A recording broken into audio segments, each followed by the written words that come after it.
You know, when we think about the soul, we usually think of it as, well, something that just kind of experiences life, right? But what if it had a job, a really important, active role to play in the universe? Today, we're diving into this amazing concept from our source material, basically a user's guide for the soul to become what's called a mystic intercessor. And it all kicks off with probably the most human question there is. Who am I? This was literally found scrawled in a teenager's notebook, someone just feeling the weight of the world, trying to figure out where they fit. And it's this question that opens the door to a really profound and honestly pretty unexpected answer. So picture this. It's a late-night talk between this teenager, Evan, and his dad, who's a bit of a philosopher. Evan's feeling skeptical, you know? He sees the world as this glitchy video game that's about to crash. And his dad, instead of giving him some easy platitude, comes back with this wild, powerful idea, a possible job description for the soul itself. And here's the job title, Mystic Intercessor. Now, Evan's first reaction is, okay, that sounds like a superhero from a comic book. But his dad breaks it down in a much more practical way. It's a soul that's like a spotter on the ground, guiding these incredibly powerful but unseen allies who need real-time local intel. So what's the mission? Well, the main metaphor they use to explain this whole thing is that of a spy, someone operating deep behind enemy lines. Now, what's so cool about this analogy is how clear it is. Imagine these huge spiritual forces are like pilots of firefighting planes. They are loaded with water or, light and help. They've got massive resources, but they're flying way up high, above all the smoke. They can't see the details. They need someone down on the ground, a spotter, to see through all that chaos and say, drop it here. This is the spot. This is where it's needed most. That's the intercessor. Okay, so this leads to a super logical question, one that Evan jumps on right away. If anyone can ask for help for anything, how does this cosmic help desk not just get totally flooded with requests? How do they filter everything and figure out who gets a yes and who gets a no? And that gets us to something we've probably all experienced, unanswered prayers, requests that just seem to go nowhere.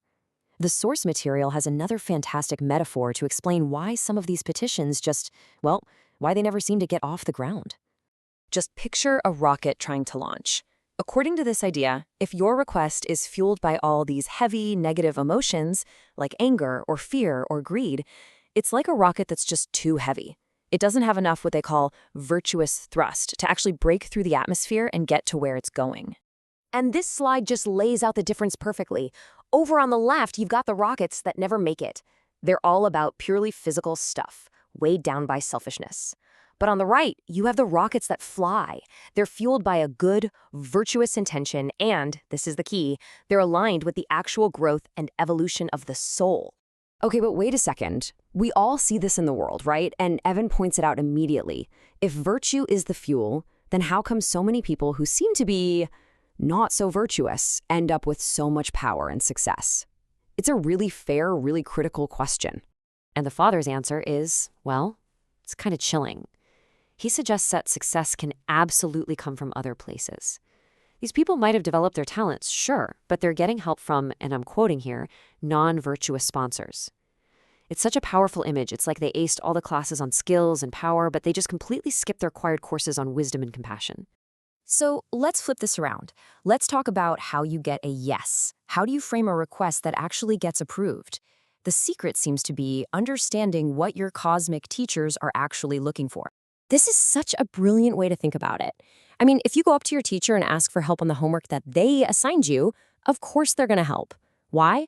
Because you're trying to achieve their goal, which is for you to learn. In the same way, if your request is for help with a soul goal, something that helps you evolve spiritually, then your master teachers are eager to lend a hand. And this is the moment it all just clicks for Evan. He has this realization that a universe with no rules, with no right or wrong answers, would just be total chaos. It'd be meaningless. It's just like school. If every single answer was marked as correct, nobody would ever learn anything. You have to have facts and truths for any kind of real growth to happen. Okay, so this all builds into our next section, which is really the practical part. How does a soul even build up the credibility to make these kinds of requests? It really all comes down to earning your credentials. So, how do you earn this credibility?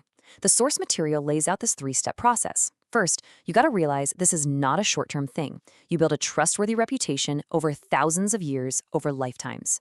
Second, you learn to claim authority, to act not from your own small ego, but as a channel for a higher power. And third, you understand that you're not doing this alone.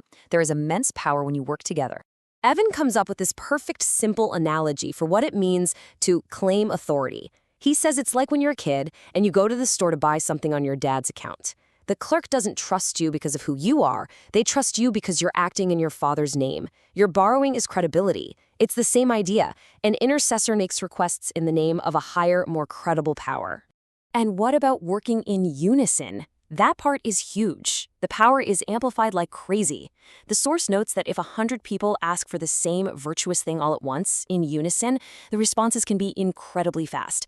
Evan even compares it to his school. If one student asks for a school dance, they get a no. But if half the school asks for it, they get a yes. It's that principle of collective intent. It's powerful. So after all of this, what does the job actually look like? Let's pull it all together and get a clear picture of the role of the soul as an intercessor. This is the day-to-day. It's about paying attention. It's observing where souls are being held down. It's locating where negative influences are at their strongest. It's about pinpointing those exact moments and places where a little spiritual aid could make a huge difference. And then it's about making the ask, petitioning those higher, abundant beings for help. It really boils down to this: watch, care, speak, and ask. And that leaves us with a final thought, really. This isn't just some abstract philosophical idea. It's a call to a certain kind of awareness, a certain kind of action. So if you start looking at the world through this lens, what injustices do you see? What needs are not being met? And if this whole framework holds true, who could you ask for help on their behalf?